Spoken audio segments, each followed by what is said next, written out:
Hey guys, welcome back. Let's talk about a thought that I randomly went into. Nightstand guns, bedside guns, things like that, and responsibilities that you have. First, you want to give a drunk person the keys to your car. All right, so don't give a semi-conscious or unconscious person access to a gun. All right, so dumb things that you shouldn't be doing.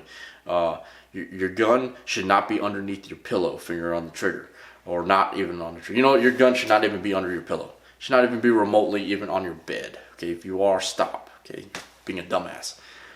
There's just too many causes for accidents, negligence, all sorts of things. Okay, that's what I hear about, like husband blew off wife's head, because 44 Magnum was underneath the pillow. Jesus, be smart. All right. If you're not worried about that, have an alarm system, have a few dogs out, lock your freaking doors. All right, and quit taking narcotics that make you sleep all the time. Anyways, moving on. Nightstand gun, where should it go? So here's the deal with your nightstand gun, whether it's a pistol, long gun. I'm not talking about the gun selection right now. I'm talking about where should you put it. Because you've already decided that you have a gun like that, you've already primed your brain. Okay, I know that sounds weird, but it's kind of like the idea, like when you go unconscious, the last conscious thoughts that you have, sometimes you wake up with that weird thought in your brain somewhere in there. Well, if you think someone's breaking into your house because you hear a bunch of loud noises, your first thought is probably immediately grab your gun and a cell phone and your skivvies. All right, we don't want you blasting at the first thing that you see or hear. So you have to positively identify what your target is. Rule number 4, firearm safety, right? Know what your target is and what's beyond it. So make sure that you're awake, okay, that you're fully conscious and can make conscious decisions and thoughts.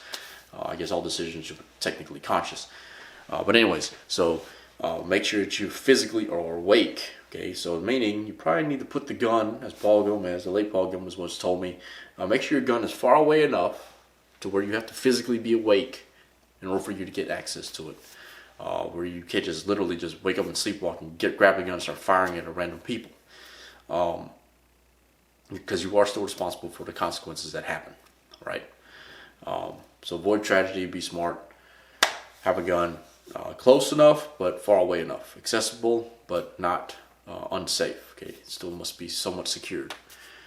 So kind of keep those thoughts in mind, guys. Next on the list is the whole, like, you're sleeping, you're tired, home defense, all those other things. Where should you keep your gun?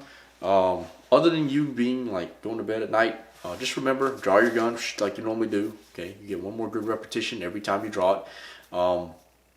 Other things you need to consider is when you in your home, in your nights or your bedstand gun, it's probably smarter for you to have a pistol. But I would also advise you probably have a long gun available somewhat nearby if you have to barricade yourself in that room, whether it's a shotgun or a rifle or something like that. Okay, and make sure everyone in that room can use it. Make sure you have a first aid kit. If you're on a second story, make sure you have access to get out of that room. Okay, if I wasn't breaking into your house and you're on the second story and I didn't like you, I'd just burn your fucking house down. But that's a different thought right there. Next on the list is first aid kits, communication, key to your room, your front door or back door or access to you, tied to a glow stick. That might be something useful if you need to pitch it to the cops when you call them. Spare cell phone with spare batteries, okay, flashlights, armor, locking door, and access to all your loved ones. Okay, be able to consolidate them just like a fire plan. So anyways, have some idea of what you want to do and how you want to do it, and then start practicing those things. Be smart. All right, guys, thanks for watching.